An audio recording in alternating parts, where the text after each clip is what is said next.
house that is haunted. Right from the start, dear, built on an acre of sand. Welcome back.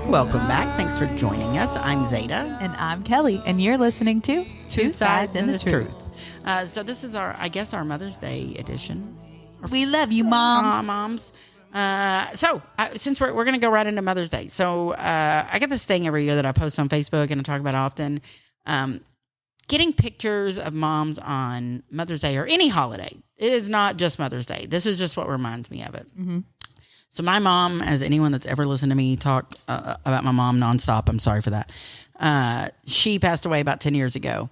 And when she passed away and we were going through all her pictures, she had kind of sorted them into like these bins for us. Like she kind of had an idea who she wanted to have what pictures.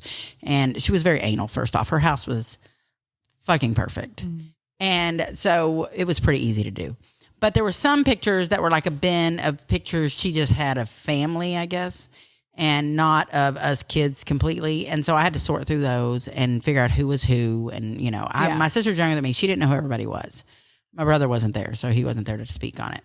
So we sorted through it, and there are no pictures of me with my mom. Really? Like, I can count on two hands all the pictures that exist of my mom and I in a picture together. Two hands, 10. 10 or under, I guarantee it, of my mom and I together. Really? And it's because, A, we're old and there were not as many cameras. Yeah. B, you had to actually get them developed. Yeah. So I think sometimes they may have taken pictures that she couldn't necessarily afford to develop. Yeah. So it's just random little pictures. I've gotten more in the last 2 or 3 years because my hippie family in Austin actually did take a ton of pictures. So they have I had no pictures of me. I had one picture of me under the age of 3. And until the Austin family showed up. When my godmother passed away and they started going through her pictures, they found a ton of pictures of me, my brother, and my mom. And I'm so thankful for them because I didn't have them. And but what I'm trying to say is women take all the pictures. Most of the time, yeah. So now, even though we have phone cameras and we take lots of pictures now, and I am a picture whore. Like, I take so many damn pictures. You do too. I do a ton of pictures of my kids because I want them to, and with me, because I want them to have pictures with their mom, you know? And because I'm looking through those pictures and there's no pictures of me and my mom. My brother and her have pictures together. My sister and her have pictures together. But my brother's pictures are primarily of my brother and her as adults because at certain times and point they lived in the same town in San Saba. Mm-hmm. So there was more opportunity to take pictures. But I haven't lived with my mom since I was 16. Yeah. So, you know, that wasn't an opportunity for me. No. I haven't even lived in the same county. I haven't lived within 2 or 3 hours of my mom my adult life. So my brother has those. My sister is a little younger than me, so there was more pictures because she had more money when she was married to her dad. But also afterwards, they just became easier to take. Yeah. And she lived with her, later. Mm-hmm. Anyways, there's no pictures of me and my mom together. And I realized that part of the reason there's no pictures of my mom and me together is that when I was in my 20s, after my kids, I felt fat. Like I felt ugly. I didn't feel like myself. And I gave birth to 4 kids in 10 years, and it's really hard to get your body back. And when you're in your 20s and you don't understand your body changing and like you're all cute and tight and perfect, and then you have kids and things change, and you're like, shit, man, this is not easy to fix, you know? And you got 4 kids, so how the hell you're going to work out and do all that shit is very hard to do. Yeah. It's a balancing act. So not that I know how to balance it because, girls thick. But I wasn't comfortable in my body yet and I didn't know how to dress myself in that body. And, and every time I'd get used to it and think I figured it out, I would have another kid and she would change again. Well, there went that. I know. You would think I'd learned my lesson. And so there's like no pictures of my mom and I. I don't know that there's a single picture of my mom and I together in a 10-year period between 25 and 30, whatever I was when she died, And so I really noticed that when she died, that there's no pictures of us. And it made me sad. Yeah. So I purposely take pictures, no matter how I feel about my body, no matter how I feel about my face, no matter how much I feel about my hair, what I'm wearing, where I'm at. If they want to take a picture, we're taking a picture. If we go somewhere, I'm going to get in the picture. That's good. And as a single mom, it's even harder because dad's not there to take the picture, you know. And I did the majority of my younger kids' lives as a single parent.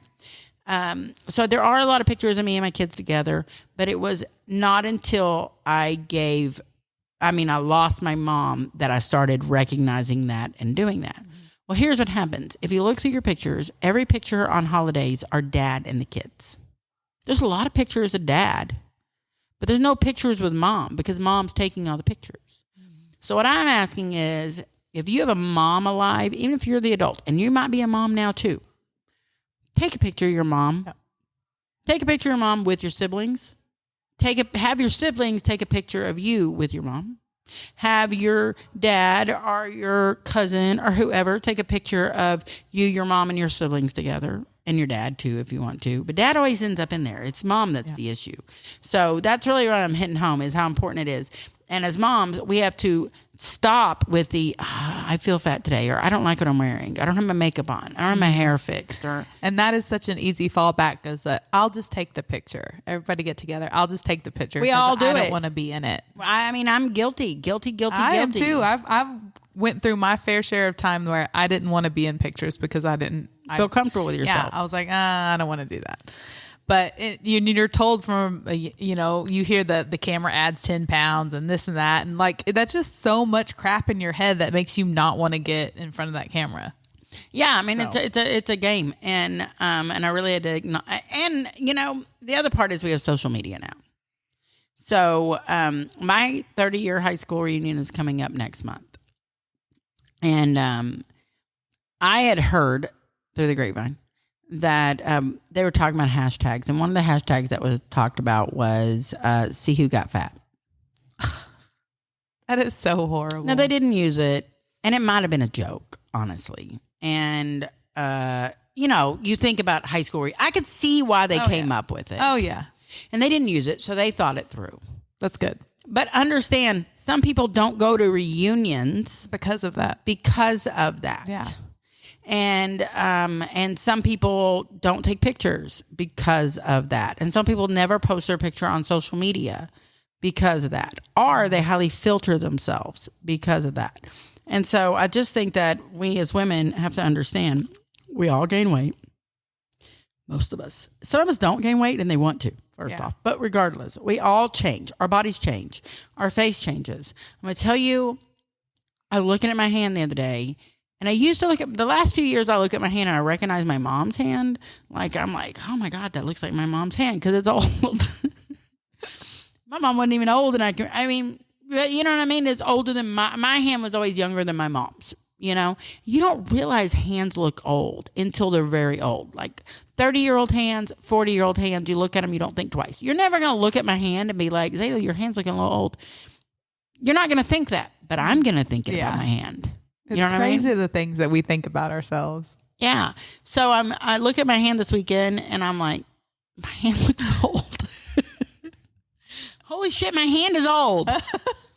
What happened? But no one else is going to look at my hand and think it looks old. That's completely in my head. And it does look older. It is older. Thank God. I'd be dead if it wasn't. Right? What do you do to your hands to not make them look old? What is there some kind of Botox for your hands? Fucking probably. There probably is. Am I going to do it? No. And right before I came here, I got home from work and I have to wear like men's clothes basically to work. So and I'm a dress person, as everybody knows. So I change into a dress every day. We get along so well. I know, we are dress girls. So I get home and I always immediately, even if it's my just house dress, I'm always immediately in a dress. So I get home and I throw on my dress I have on right now. And Rick is home. And so Rick comes upstairs and he's like, what are you doing? I was like, oh, I'm going to record. And I have my dress on. I have my hair up in a messy bun and I'm putting on a little makeup, like literally mascara, nothing. And he was like, why are you doing all that? You don't need to do all that. And I was like, I'm not doing much. I'm literally putting on mascara. I know where men are coming from when they say something like that, but it's one of those things that you just don't say it. What you say is, "Oh, okay, well, you sure look pretty," or like, why do you have to tell us that we don't need to do these things? All right. And it started when I told him I was going to get my hair done this weekend with Erica, and he was like, "Why?" And I was like, "Because she wants to do it. She really wants to dote on me, and I'm just going to let her do it." I love it. I love it when anyone touches my head. Like, it's wonderful. And so I'm like, I mean, Erica wants to do it, so I'm going to let her do it. Like, basically. There you go. And he doesn't care that I do it. Like, don't get me wrong. It's not like he gives a shit I do it. He just doesn't understand it's just why that I do man it. Thing. I don't know. So he was like, you're so perfect naturally. I don't understand why you put yourself through this stuff. Like, you're going to spend an hour and a half having someone mess with your head when you could be doing a million other things that you like to do. I was like, I like to hang out with my friend. And my friend's the one doing my hair. And I feel pretty. I feel pretty with it. I feel pretty without it. So it's not like I'm not doing something I don't like. You know what I mean? And he was like, but you're just perfect. I mean, he's being honest. And I'm like, I do appreciate that. Yeah.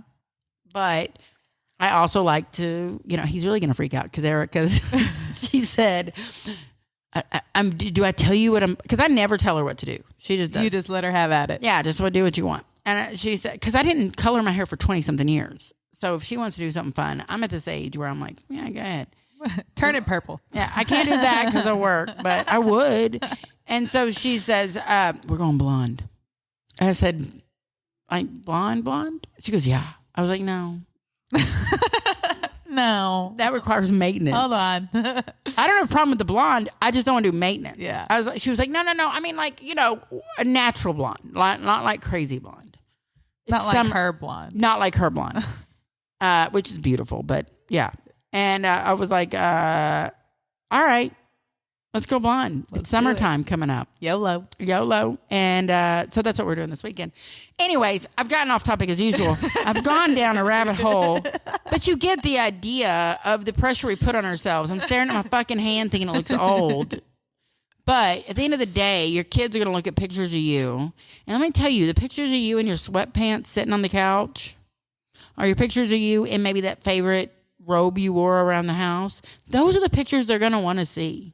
They don't want to see the shit that you made yourself look thinner, or you got rid of that blemish on your face, or that you maybe have a scar and you hid it. Like, they want to see the scar. Mm-hmm. They want to see, all that. And, when I had all my kids, when I was at my heaviest, which I did get relatively heavy. I mean, I'm a thick girl anyways, but I did get relatively heavy after Zolt. Like, I mean, I lost it, but it was the biggest I'd ever been. And I did not know what the fuck to do with my body. Like, it was a problem. I was very upset with my body, myself, whatever.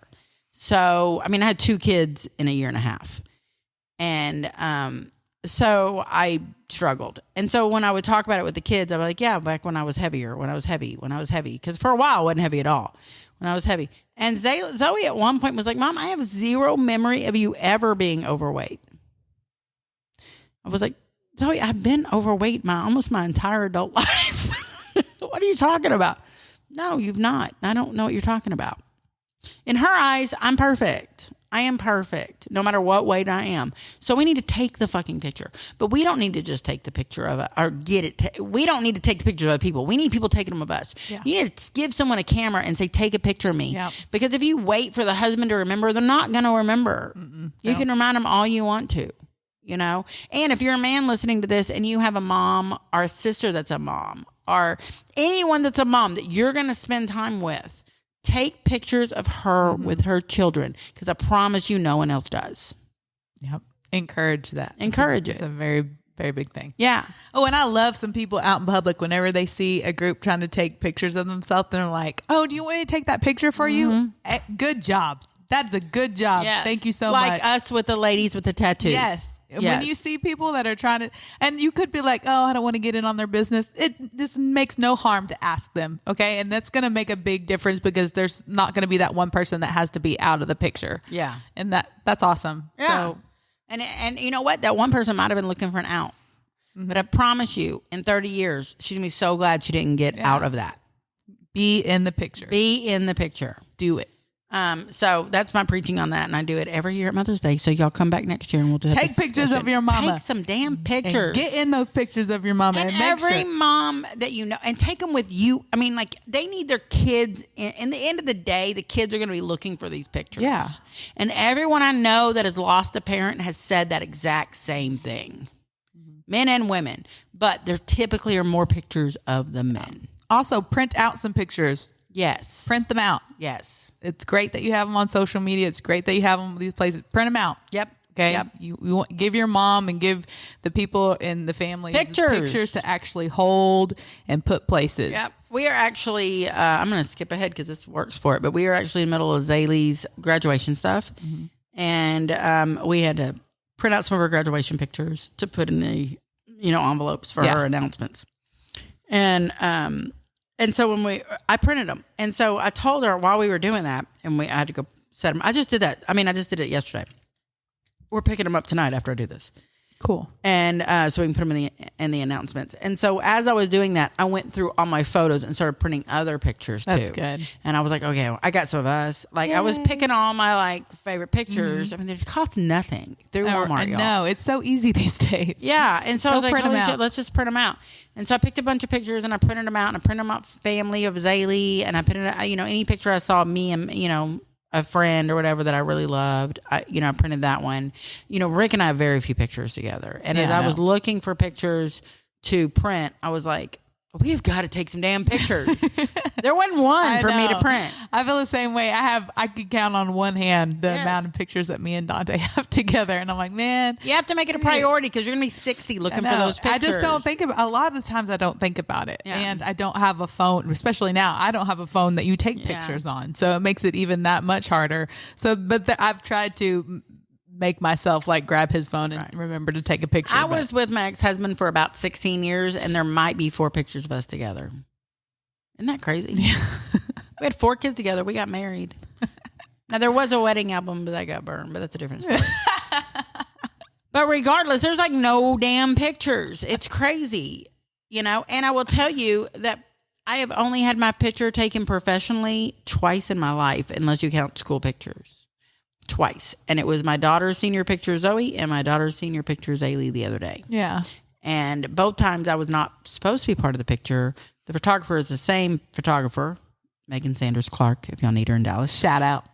She's awesome. And she was like, Mom, get in here. Yeah, she's smart. She made you get in those pictures because she knew you're going to want them. Yeah. She knows what she's doing. Smart lady. I like her. This bitch is a bad bitch. I keep trying to get her on this podcast because there's so much more to her than just taking pictures, and she will not do it.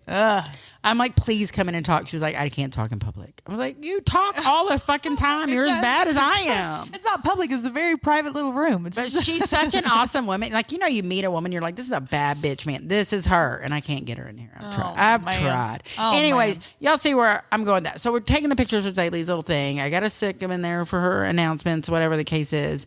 I just want to do a quick update. She is now going to school. No problem. Woohoo. Good job, Zaylee. She's really putting effort in there. She did everything she needed to do. It relieved her stress a lot. There's a few little hiccups at school, stress-wise. For example, when you're autistic, well, it depends on the district you're in. But in our district, they have an SLE class, which is like a special education class, but hers is primarily for higher functioning autistic kids. They have a separate one for kids that are not as high functioning. Because why would they be in the same room? Yeah.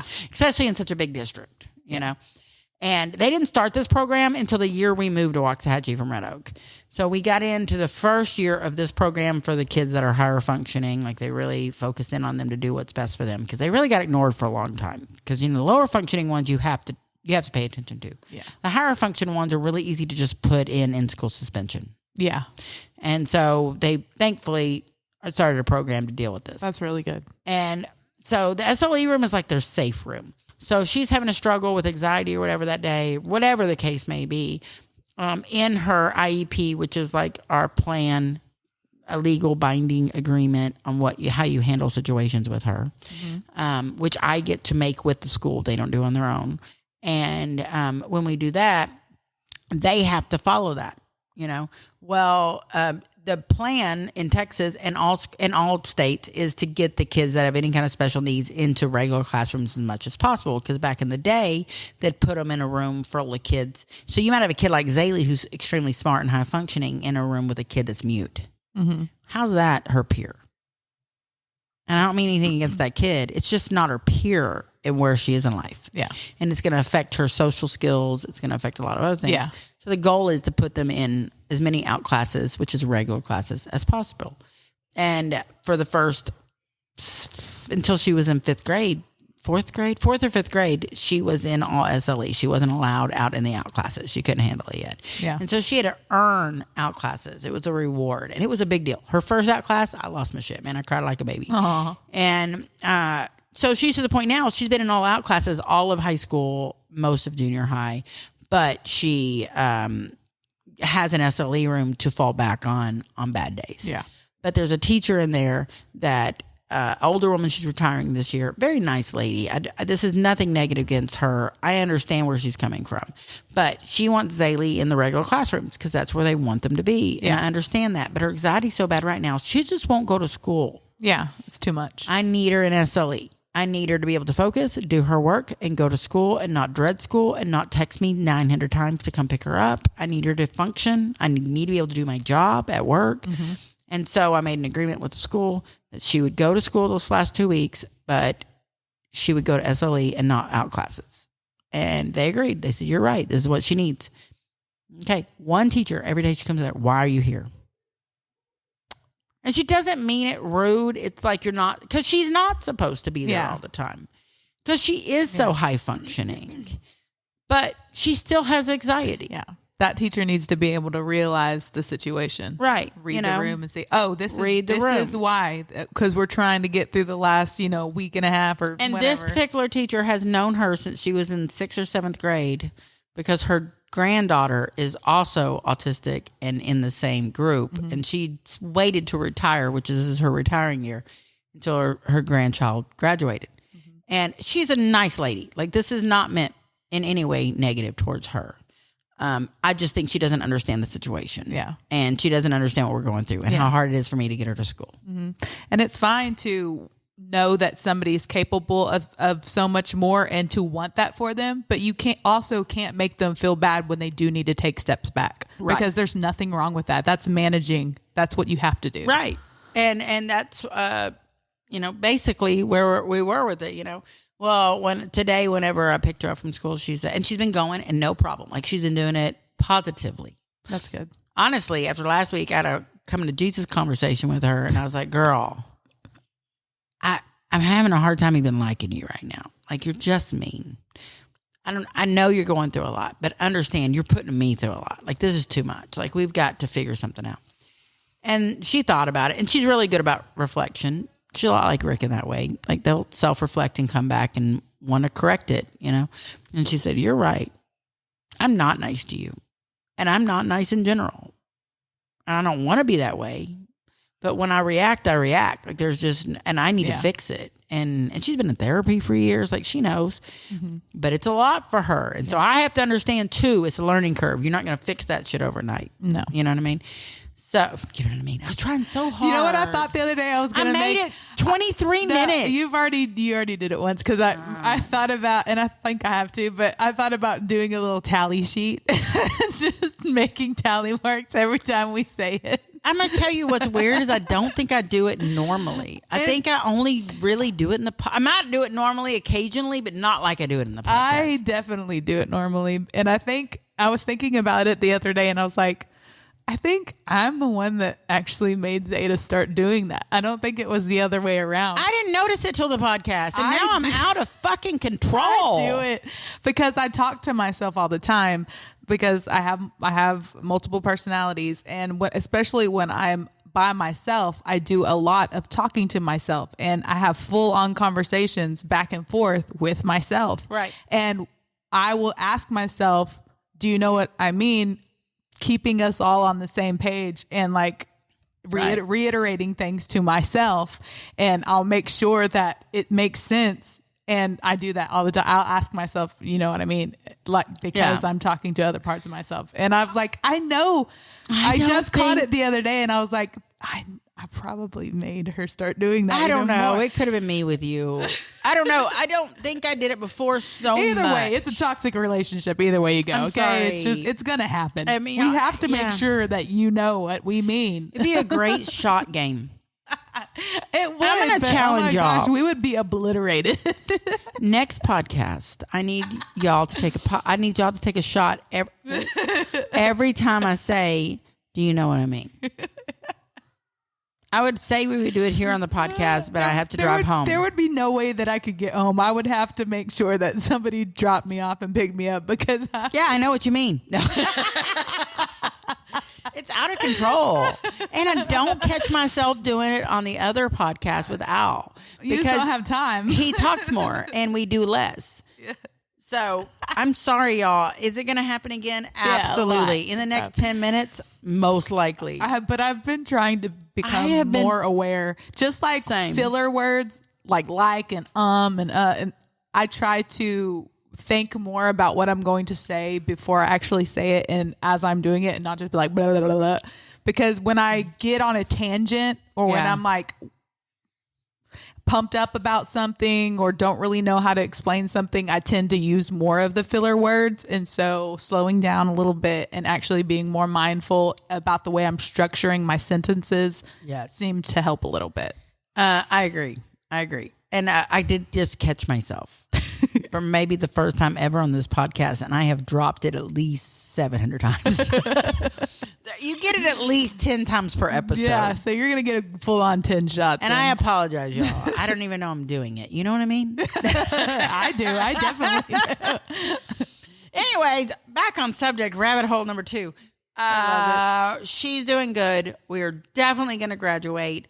We have 7 days left of school, and then she graduates a week after that, and we're going to get through this. And today she said, what am I going to do after this? She's going to go to junior college, but we're going to do online the first year to kind of get her, break her into it. Very smart, very smart. And so she was like, you know, basically we were talking about her future and what she was going to do. And she goes, and then I really want to live on my own eventually, you know. And I was like, I want you to live on your own. I think that's awesome.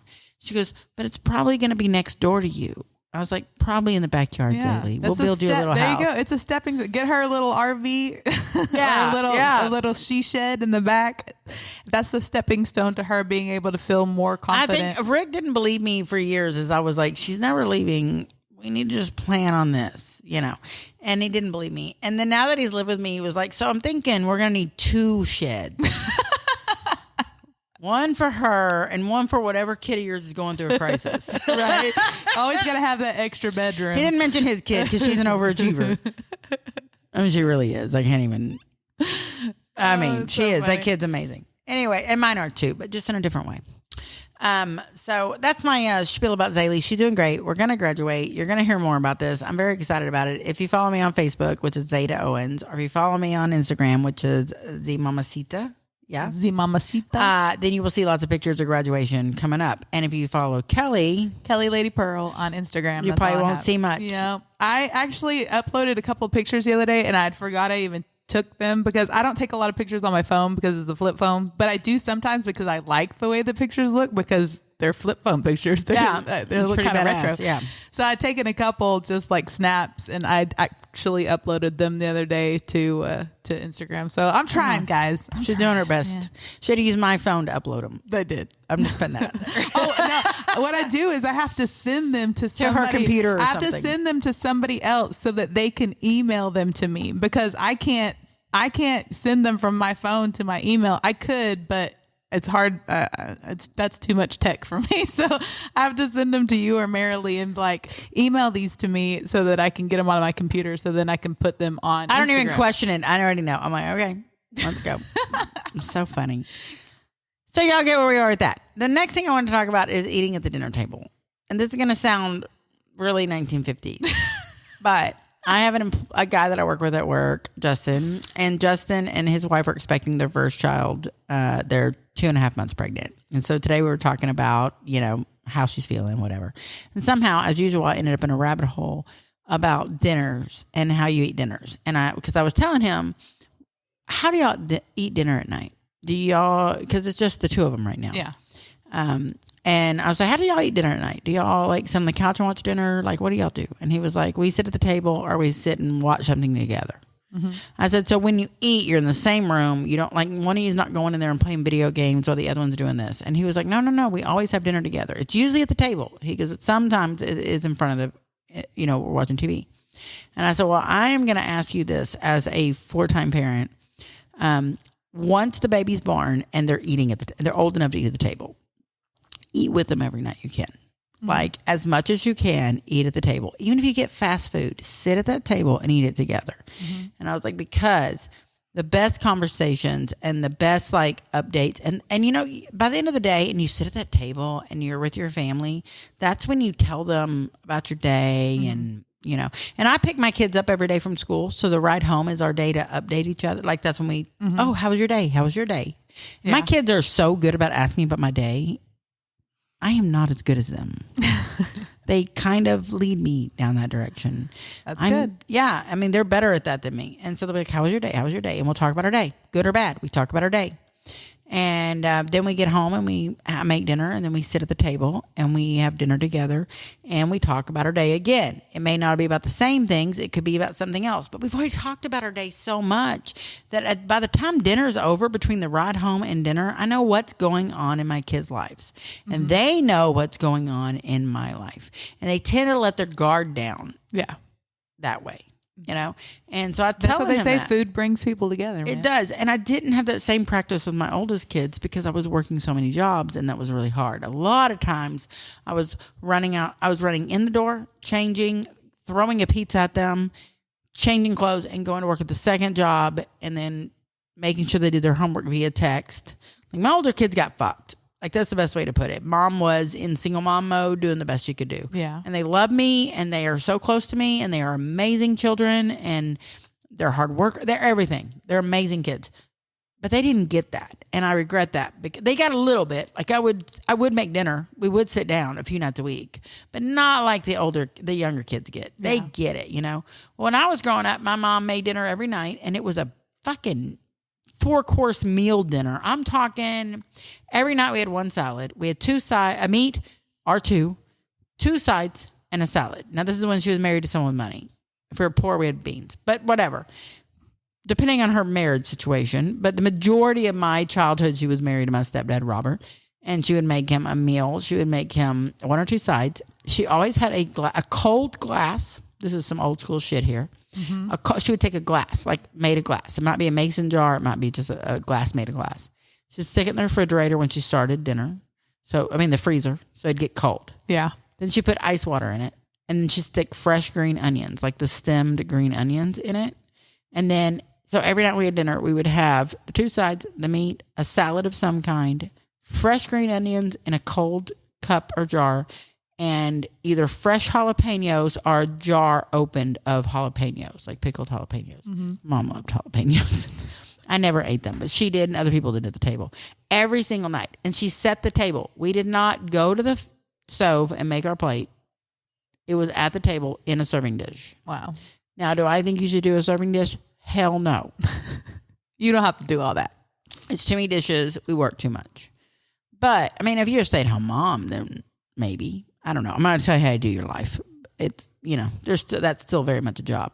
Yes. But if I just feel like the whole ambiance of the dinner table and the breaking of the bread and the meeting of the family at the end of the evening and the decompressing together and that family moment. And really, I've always been that way with the kids, like since I've not had to work so many multiple jobs.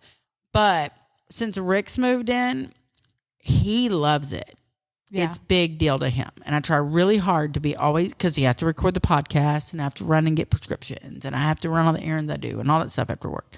But it used to be on those nights, I'd be like, okay, we're getting fast food tonight. Like, I'm so busy. Instead, I go home, because it's the time at the table. Yeah. I'm trying to provide the time at the table. And it's not just for me and my kids, because we talked on our way home from school. It is for Rick and the kids to bond as well. Yeah. Because he's hearing about their day and they're hearing about his day. And you know what I mean? Fucker. Everybody take a shot. Take a shot. Hang on, let me get a drink. Take a shot. You're welcome. But that was kind of my like where I was seeing it and what I was thinking about it. But the other thing is I was talking to Justin about it at work, and I'm like, you know what? I said, and he was like, they do. I said, you know what? Rick, when we were dating and we would go to his mom's house occasionally for dinner. Anyone can figure this out. I have no relationship with his mom. Like, we don't even speak anymore. And, but when I used to go over there for dinner, they would sit at the table and they would say their prayers, and they would never talk the rest of the meal. It was just silence. Complete silence. That's so interesting. I would sit there and be like, do I talk? I don't. Am I supposed to start a conversation with I'm a somebody? talker. I want to talk. Yeah. So occasionally I would try to talk, and I could tell he didn't want me to talk. And so I'd be like, okay, I don't talk. And so then I said something to him, and I was like, am I not supposed to talk at the dinner table? Because I'm from a family of talkers. Yeah. I did not realize this was a thing, that some people don't talk at the dinner table. I definitely would not want to sit at a silent dinner table. It was weird. It was so weird. Because when I grew up, we sat at the dinner table and we ate dinner. Even if it was something that was fast food that we got, we all sat at the table and we all went through and we would Talk say our highs and lows for the day. Oh, see, that's a good idea. Because some of us didn't always want to talk, but you at least had to do that. You didn't have to go. I love into that your day. idea. And we'd say a high and low for the day, and we'd go around the table, and then we would talk from there. And it would take forever to get through everybody's highs and lows because we would go down rabbit holes too. So it was all over the place. But I think that's awesome. That is what you should be doing. That's better than the meal. It really is. And so when we were dating and I would go over there, I was just like, this is so weird that y'all don't talk. Like, they might say a word or two, but like there's no conversation. So then he moves in with me. We talk. Oh, yeah. And he's the like, culture shock right there. he did not know how to, he was like, this is weird. Y'all talk so much. And I'm like, this, and he likes it though. Yeah. So good. Madison comes over all the time, his daughter, and if she's home and in town, she's at our house. That's good. And she loves dinner at our house. If we're cooking, she's there. I promise you, I don't give a shit. I don't blame her, man. I want to be there too. And so she's already part of the conversation. And she used to be real reserved at the table, like she wouldn't really talk because that's how she was raised. You know? But now. She's telling me what's up. She is telling me what's up. And I got a little note on that. We're going to get a little tangent. We didn't write this down. That's fine. Maybe I said this already, like 2 weekends ago. Whenever I saw her last, I think it was 2 weekends ago. She's coming home tomorrow for the summer. Mm-hmm. And so she didn't come home last weekend and maybe the weekend before because she was tying things up. But whenever the last time I saw her, we went to dinner together. We get sushi. Rick and I meet her at the restaurant, and she shows up and she's wearing shorts, like athletic shorts. Oh, yeah, you did. And you were happy about the fact that she's wearing like a crop top. It wasn't like even a half top. It was barely showing anything. But I was just really proud of her for doing that. That's the style right now. I was, hell yeah. But, I mean, I just want to come back to the fact that I really feel like if you're not doing your dinner table that night, I challenge you to do it for a month.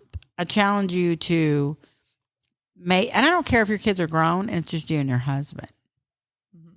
Sit down at that table and have these conversations and you'll be amazed. Yeah. Don't distract yourself with TV or a phone. No. My mom wouldn't even let us have phones at the dinner table. We don't either. That is a rule we've always had. And I had that rule before. You don't bring any electronics to the table.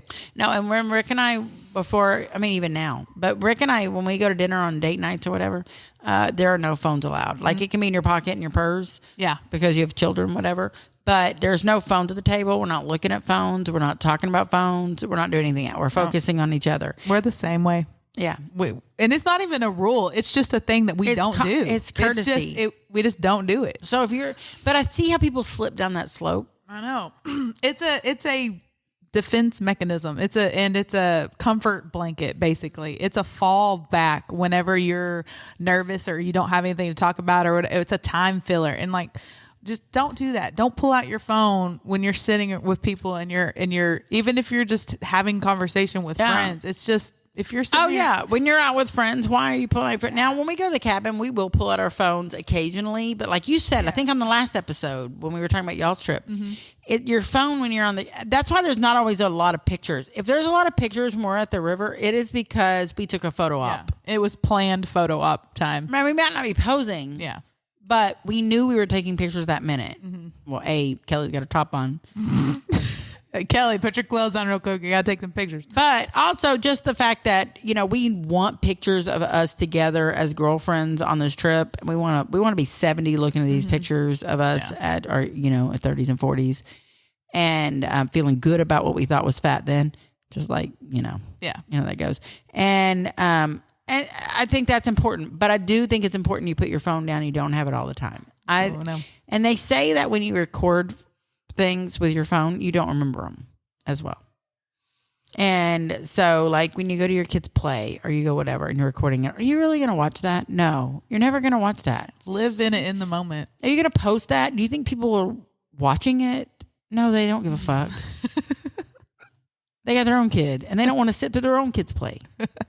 So just enjoy the play. Yeah. Just sit there and look at them. Yeah.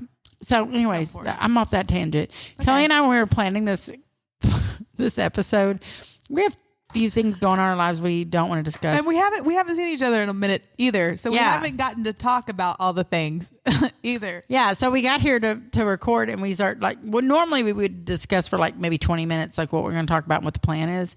Instead, we caught up on each other and we had all kinds of great stories and we're like, no, I'm not telling that. No, we can't talk about this. No, I mean, will it be discussed later? Probably. But not now. And so we're like, no, I can't discuss. And we have 8 good stories. We're not sharing them. Sorry, y'all. We're just trying not to stir the pot too much out here. There's only and I told her, I was like, man, we just need to stop caring about ticking people off and just talk about what we want to talk about. And then I told her, you walk in a room and you piss people off, bitch. We do have to be a little cautious. Oh, I know. We do. I understand that. But we have some really good stories that we wish you could share. And I promise you some of them will be shared. Yeah. We're going to work our way around that. But we are working on timing here. It's a balancing act, wanting to be as real and raw as we can, because I like that about the podcast. But also, we have to take people's feelings into consideration. We're not throwing our friends under the bus. We're not throwing our own selves under the bus. But the thing is, it's totally fine to have crap with your friends. And it's totally fine to have times that are hard. Every friendship has that. A friendship is a relationship. Yeah, it sure is. And I've never been in a relationship where we didn't have an occasional issue. It's true. And so as long as if you feel like that friendship warrants fighting for it, you will. I mean, you and I have had hiccups. Yep. Yeah, we have. And every time we're like, this friendship is worth a fight. It is. It's worth it. It's worth being uncomfortable for a little while. It's worth, swallowing your pride if need be. Yeah. It's worth it. It is completely worth it. And I think that goes with a lot of friendships. Not all. Mm-hmm. Some friendships are not worth that. No, sometimes I'm totally fine with just walking away. Absolutely. But if you have a true friend and you have someone you've really connected with, I mean, I really feel like with my core group of girls, which is a smaller group, as much as it sounds like there's a bunch of them, there's not. There is a core group. And that core group I will go to battle with and for. And for. And against on occasion. Yep. But True. for the friendship. Yeah. You know what I mean? And fucker. Take another shot. All right, let me get a drink. Hang on. I only have water, so I'm just gonna be really hydrated when we leave. I'll take a second shot for you. Okay, it's not really a shot; it's a sip of my whiskey and water because I'm on a diet. Do you want to go into that? I mean, we can just skip right to that. Yeah. Basically, I'm sorry. I'm just nonstop talking. It's okay. What a shock. Okay, so the situation with Zaylee has created my blood pressure to raise. On top of the fact that I'm bigger than usual because of menopause. And so the combination of the two events have created a blood pressure issue. The perfect storm. And then they put me on medicine, but then they were like, you're allergic to this medicine because I have some reactions. Of course you are. So they took me off the medicine, and I don't want to be on the medicine. I would rather just get myself in a better shape. Yeah. Is it harder at this point in my life? Yes. Yeah. So my blood pressure is higher than I want it to be. It's not crazy high. I did have a crazy high day for a day or two last week with Zaylee, but it's gone back to normal. Well, not normal, but less than. Yeah. But then my doctor was like, basically, but you got to be careful. You're old. Like, watch what you're eating, watch what you're drinking, watch what you're doing. So I'm trying to eat healthier because since Rick's moved in, if I'm not frying it, it's a potato. And actually, I do fry potatoes. Fry the potatoes for breakfast. But there's gravy involved a lot, and lots of grease and butter. And so I was like, okay. Some good eating. I mean, it is really good eating. In fact, honestly, I don't know how to cook healthy. I don't know what I'm doing. So I was like, okay, I got you. So I come home, I tell Rick what's up. And he was like, they're right. What can I do to help? And I was like, stop expecting fried foods and gravy. Deal.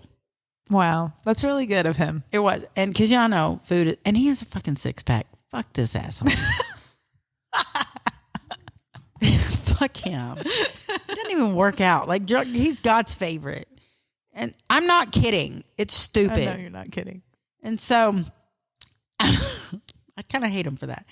So I'm like, okay. So then we go grocery shopping every Sunday together, Sunday morning early. That's our thing.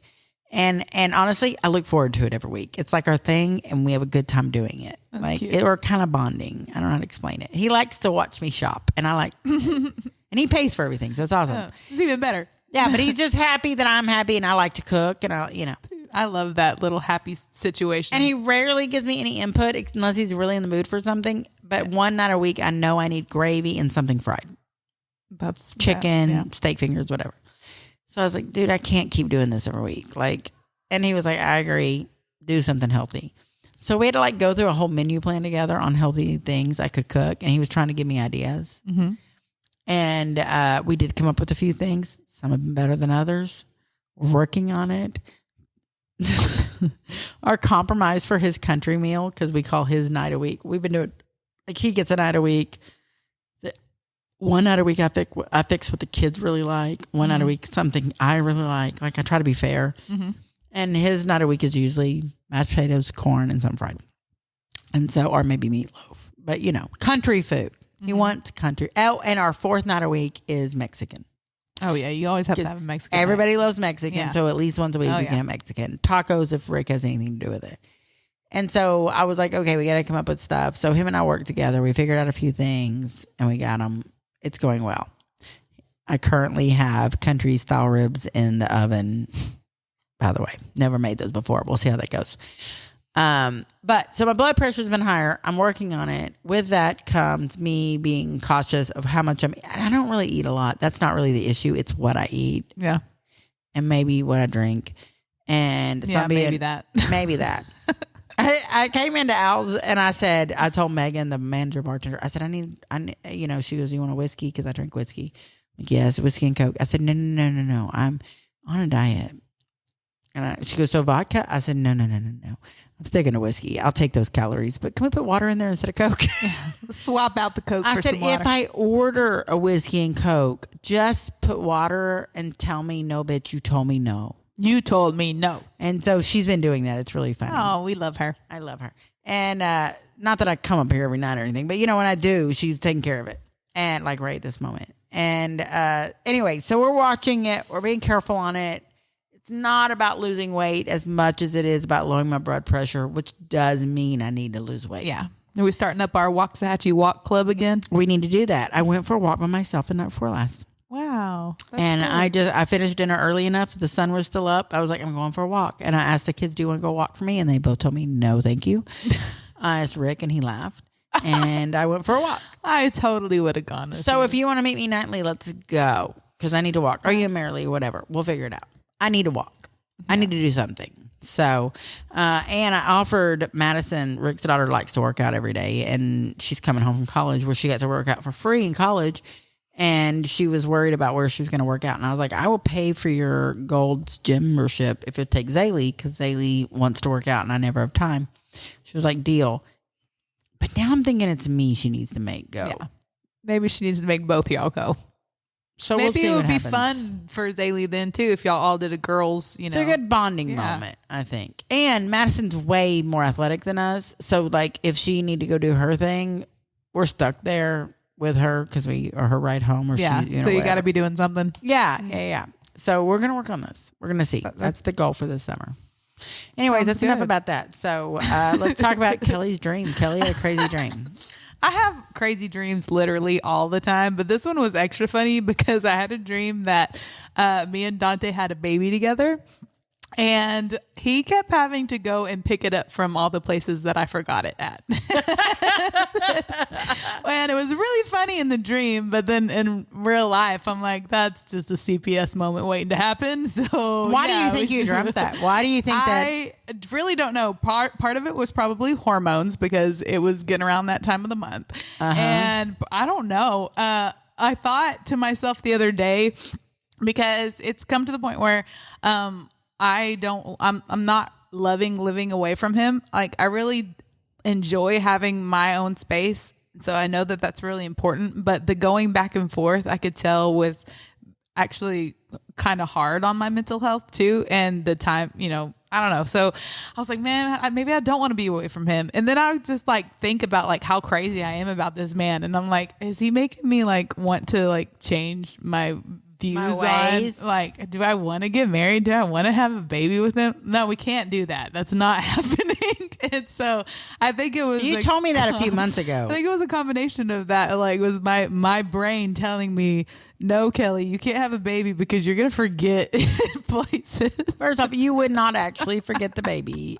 I hope not. But that could be your core telling you that you're just having a moment. This is just a moment. Don't think too much into it. Yeah. I mean, I would invite you to spend a day with my children and you will change your mind. I know. And I'm always going back and forth. I mean, they would love children. Because that's one of the reasons I work with kids, because it reminds me, no, you do it's not. Birth control. You do not actually want to have one of these tiny demons that are running around. Okay, no. They're a lot of work and money. It's very important that you're able to clock out and you do not have to deal with that anymore. So I know that I do not want to have kids. I mean, you killed a cactus. Yeah, I know. I do not want to have I had kids, somebody, one of our listeners was giving me suggestions and saying, that cactus is not dead. This is all you have to do. And I was like, I just ignored it. I was like, it's gone. Thank y'all so much for trying, but no, it's definitely dead now. It's like brown and it's no.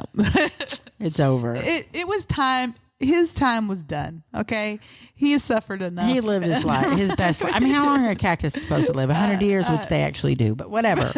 This one made it a couple. I killed a whole thing of cactuses, as you know, because I forgot to cover them during the freeze we had. Oh, your poor little babies. It was horrible. Oh, those were so cute sad. Too. Yeah, I know. And they'd come through so far because that one animal kept trying to eat it. Yeah, I know. We had fought for those cactus, and then I forgot to freeze. So Rick, the other day, his daughter, being an ag at college, they also have like plants and stuff. They do plants and stuff in ag. And so she came home with a bunch of like seedlings that were like sprouting. Mm-hmm. And she was like, here's some plants. And I was like, what are they? And she told him what they were. And I didn't know what they were. And so Rick I said, well, let's plant these. So he went upstairs and got that planter I had all my cactus in on the top balcony. Yeah.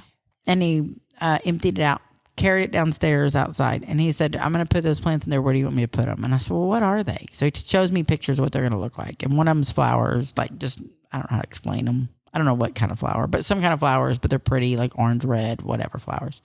Not huge, annuals. And I was like, oh yeah, put those in there. And I said, will you put that right by the gate so that when I get out of my truck, I can see them? So really, they're only for me. I have enough flowers on the porch. So when I get out of my truck, you can't even see them from the street. Like, it's literally just for me. He was like, all right. He did. He went down there. He did all that and everything. And then he goes, this other plant she gave us is like this. And I think it needs its own like potted plant thing or something. I said, okay, well, what's it look like? He shows me.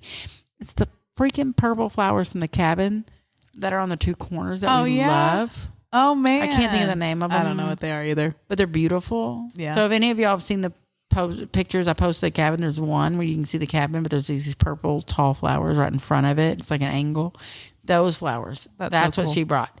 So he went out and bought me a big pot. You got cabin flowers. I do. And I am so excited about it. And they're doing beautifully. That's awesome. I love them. That's where I am in life. I'm so excited about my plants. And I wish I was excited about anything as you were about your plants. I mean, and that and my baby doves, because how are those doing? I think they're about to be shoved out of the thing. I can't believe how big they are. Really? So I went and looked at them the other day, and they were scary looking. I was like, damn, y'all were babies yesterday, and now you're bigger birds. and they were scary looking. I don't know why, but they looked scary when I looked at them. I was like, holy shit, they're scary looking. And the mom was sitting on top of them, so that didn't help. And they were like peeking out, but they just weren't real cute. I don't know how to explain it. It was like they were going through their like 12-year-old stage. Yeah. You know, when you're 12, you're real awkward and ugly. Mm-hmm. Same for these poor birds. But then today, for the first time ever, mom and dad were not there, and I got a good view of them, and they were precious. Oh. But they're getting big, and they're about to, I think they're going to fly the nest soon. Wow. So we're going to have to keep our cat inside because I'm afraid she's going to push him out of the nest, and my cat's going to eat him. Oh, gosh. Yep. I'll be mad at the cat for like a day or two. It'll be horrible. This is going to be like that Robin situation. Yes. Where you just had the wings on the ground. Yeah. Yeah. Oh, poor thing. Life is hard. When we talked about the dream, I got a funny little story. So Friday of last week, I'm not going to name names. My dear friend, Dear friend. seriously, one of my closest friends, calls me on my lunch break at work and is like, "Can you meet up? I want to see you today. I'm having an issue. I need to talk. I'm just having a hard time. I need to talk." Absolutely. When do you want to meet? After work. Okay. So after work, we're going to meet. She goes, "I got a friend coming in from Waco. I got a friend coming in from Midlothian. We'll meet in Waxahachie. She lives in Dallas. We'll meet in Waxahachie. Where do you want to meet?" I tell her where to meet. Let's go. I get off work. I change clothes. I go straight there. I'm on my way. Okay, great. I'll see you in a minute. Awesome. I get there. I walk in. It's her and a guy. Oh, like a date? Yes. A Bumble date. And I don't know it's a date.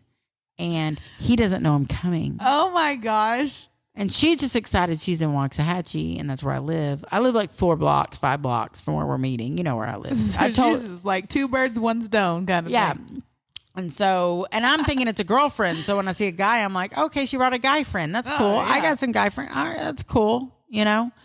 No, it's a date. And so I walk up, I'm like, hey. And I'm thinking she's like, this is my guy friend. Whatever. And he says, before she says, well, she's like, this is my best friend, Zada. And he says, is this your way of cutting the date off? Like, it's your way of getting rid of me? And I'm like, y'all are on a date? And yeah, we just met on Bumble. This is our first date. Wow. And I'm like, oh, okay. Because that would be an out. Like, typically, that's what girls do. They either have somebody come up or call them and be like, oh, but that's legit not what she was doing. She was just excited she was in Waxahachie. Yeah, so of course you're going to join their date. And she was having a bad day, and she wanted to talk to her friend, you know? So I'm like, okay. So I have like a drink or two with them for like 25, 30 minutes. And I visit with them, and I'm like, I got to exit stage right. Because I'm currently the third wheel on a date. And so... Are you not used to being third wheel yet? I'm actually very used to it, surprisingly. But I'm like, and I catch myself talking more than them. Oh, yeah, that's a problem. Because, I mean, you know me. Yeah. Well, yeah. And I caught myself. And she talks as much as me, if not more. Mm-hmm. So that's a lot when I'm talking more. Because I don't know what to do. I'm nervous. Yeah. I'm on a date. This is my first date with you, too. I don't know what's going on. So I talked to them both for a minute, and I stay about 25 minutes, and I'm like, okay, well, I'm going to go now. I don't know what to do. How long did you want me to stay? What was the plan? Why did she invite me? She had no clue that this was happening, and she did. Like, you were like, what? Totally planned on her part. Why am I not surprised? And that is how that went. And if you're going to invite your friend on a Bumble date, give her a heads up. Yeah, I mean, just do it. Although it was funny. I'm not going to lie. It was really funny. But I was like, I just went on a Bumble date. And the guy's like talking, and he's just full of shit. Oh, man. He's not a bad guy. It's just like, obviously, first date stuff. It's been a long damn time since I've been on a first date. Yeah. So I'm just like, looking at her, looking at him, looking at her, looking at him. And then there'd be awkward silence. So I felt like I had to talk. Yeah. I probably did not need to talk. There was probably no awkward silence. I just didn't know what to do. I don't know what to do with my hands. Next thing I know, I'm talking about the craziest shit ever. Because that's what I do. I go down a rabbit hole. That's probably the best date he's ever been on. I mean, I don't know. I don't know. Anyway, so that was my Friday night. What else we got? Like fun. We got one thing left. We did so good. Yeah, we did. Kelly and I started talking about this podcast, and I was like, "What do you got to talk about now that I can talk about on the podcast?" We did. We're like, we're just gonna wing it. Yeah. So our last thing are finger tattoos. Kelly, you want to tell finger everybody? tattoos? Well, we got finger tattoos. Best friend finger tattoos. We got our middle Their names name. on our middle fingers, And they were awesome. I was so excited about them. Okay, I still am, but obviously, I only have a little bit of the top of my R and a little bit of an E, and that's about it. Like on your finger, the ink doesn't set real great. And the girl told us when she did it, it's not going to set real great. You're definitely going to have to come back and get us to. Yeah. It's free. Come back and have us do it again. Yeah. And I could tell when she was doing it. Obviously, I have a lot of tattoos, so I know what it feels like. And I could tell she was being really light-handed. And so I knew, I was like, it's not gonna take. It's not gonna stay. It's like she's not getting to the inner layers of the skin there. It didn't hurt at all. So yeah, I'd agree. Yeah. And Tickled a little bit, actually. yeah. And so she's down to 2 letters, 3 letters. Yeah, barely. You cannot tell what that is. I don't know what that anymore. is. No. I have more than Kelly, but I have I don't have my glasses on right now, but I have half of my A, and then I have, my middle name is Blanche. Half of my A, I have my NCHE, but Super light. B and L is gone. B was my favorite part. She really nailed the B. Yeah. And so We're definitely gonna have to go Gonna and have to go back. Get them redone. Might just need to get another one while we're there. I don't know. I mean, maybe let's do not it. there because it faded the first. We're 3 weeks in. It's okay. Yeah. So our finger tattoos are doing great, as in they're almost gone. I'm still flipping everybody off, though. I mean, clearly. I got too used to it. Yeah. Now it's bred in me. So I'm just kidding. I'm not flipping people off. I don't am. just do that right. But mainly my kids and Rick. No, I'm kidding. I'm just kidding. I will tell you something Rick did funny, and we'll end it here in a second. But Rick yesterday, most men I think do this that are in construction. They wear their clothes and then they wear them out and they become their work clothes. Yeah. Okay, so his jeans, his pants, shirts, whatever. But Rick is like I said, stupid 6-pack, great shape. It's stupid. He's God's favorite. And I mean, because he's 42, and that he doesn't work out and looks like that. So he yesterday he had on a shirt that he wears all the time, and I guess he had put a little hole in the back, between the shoulders. There was a tiny, tiny hole, and it's a pearl snap short sleeve shirt because he wears a lot of pearl snap shirts with his Wranglers. And so we're in there in the garage talking. We always do that too. That's our thing. When he gets home, I meet him in the garage and we visit for about 10 minutes and kiss or whatever and say hello. And so he shows up and he was turned around and didn't even tell me he had a hole. He just kind of looked at, and then suddenly I see he's walking out the door to go in the house at this point, and I'm still sitting there, and he pulls his arms forward, making his shoulder, he has very broad shoulders, and making them pull forward. I don't know how to explain it other than that. And in that process, that makes the shirt really tight. Mm-hmm. So it rips all the way. He did it on purpose. He Hulk ripped his shirt for you. Hulk ripped the back of his shirt from top to bottom. Oh my gosh. And then he turned around and grinned at me. I was like, that's I see what you did why there. I never tell you no. Hot motherfucker. Let's just go upstairs right now. Just take it all the way off. Let's go. You might as well rip those pants while you're at it. Bless his heart, man. God made him pretty for a reason. I have an ongoing joke at work with Michelle. I was like, I just tell Rick to be quiet and stand there and be pretty. Yeah, well, see, that you're breeding into it. I mean, he is That's cute. what I get told all the He time. is good to look at.